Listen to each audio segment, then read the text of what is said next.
Joining me now, David Rifkin, a senior fellow for the Foundation for Defense of Democracies. He served in both the administrations of President Reagan and George H.W. Bush. And Josh Blackman, associate professor at South Texas College of Law in Houston, an adjunct scholar at the Cato Institute. Thank you both for being with us. And David, thank you for your return. Pleasure. And Josh, let me just get, if we may, a sense here of where we are headed when we have 70% of the appellate courts that are liberal, and in large measure because of the impetus given in the appointments of Barack Obama as president. I mean, this is an overwhelming deficit of Republican representation in the appellate structure. But in the case of the Ninth Circuit, it is utterly appalling. They're reversed. They seem to be practicing law from the bench in a way that is just wildly left-wing and disappointing to just about everybody. There's one judge in the Ninth Circuit named Stephen Reinhardt, and he often jokes about the Supreme Court, they can't catch them all. So he's made quite well, that light is of the very fact funny, that actually. It is, and he's quite serious about it. So President Trump's options at this point are quite limited. He can do, first, seek an emergency stay from the Supreme Court, and that's followed with Circuit Justice. At that point, he would need 5 votes to get a stay of this ruling. Second, he can seek what's called petition for certiorari before judgment. This would mean that this is such an important case, the Supreme Court should hear it right now.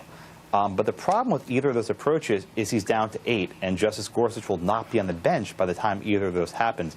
So it's a risk of going to the Supreme Court and losing, and it might be better if not appealing now and coming back to the court when you have a full bench in stock.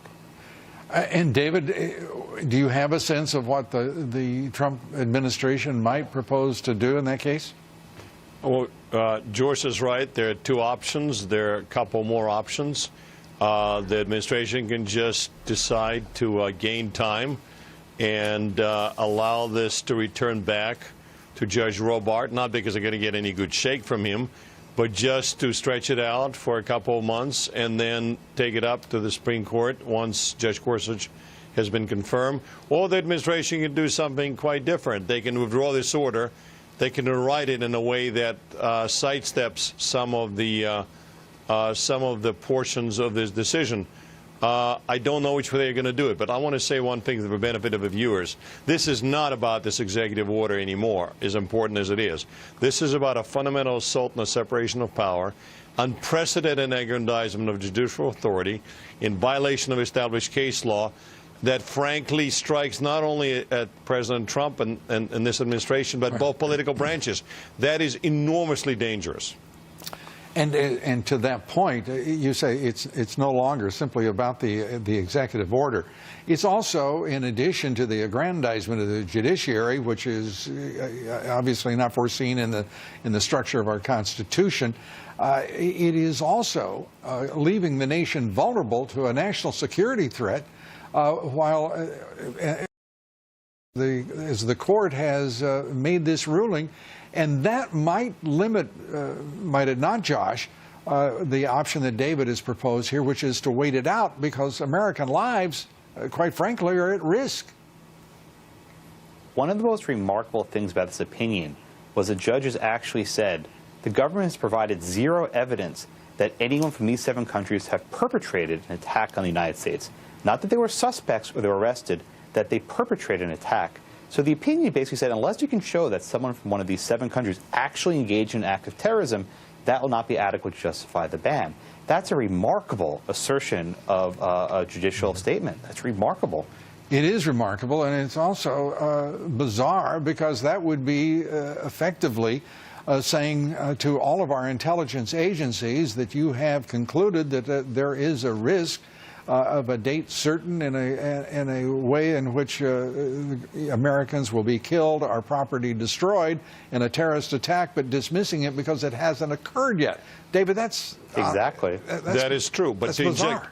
it's more than bizarre. To inject a note of sanity here, the Supreme Court, in a number of cases dealing with foreign policy affairs, cases like Dames versus Moore, Chicago Airlines, has held clearly the judiciary is institutionally incapable and constitutionally precluded from intruding in this sphere, precisely because they have neither the resources nor the knowledge to engage in threat assessment. Right. So it's not only it's a bad threat assessment, to emphasize, Lou, they're not supposed to engage in any threat assessment, even if it was a better one.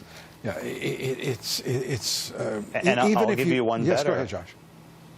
The court actually said that that the Trump administration should submit classified information to the court, so the court can review the classified information in its own stead. That was what they suggested. Yeah, this is, you know, it's given all that's going on in this country, our highly contested and controversial presidential election, heated, the alienation, the polarization, and now a judiciary that is so politicized that it is frankly rancid with the prospect of partisanship and an ideological judgment rather than a judicial system that's ready to, to make an honest, open, objective decision. It's a terrible thing. Let me ask you both I'm sorry, go ahead. Just one thing.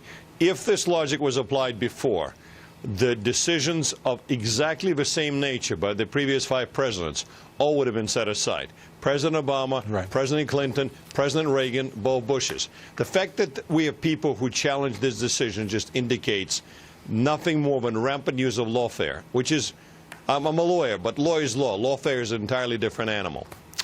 David Rifkin, thanks for being with us. Josh Blackman, thank you very much. Good to see you.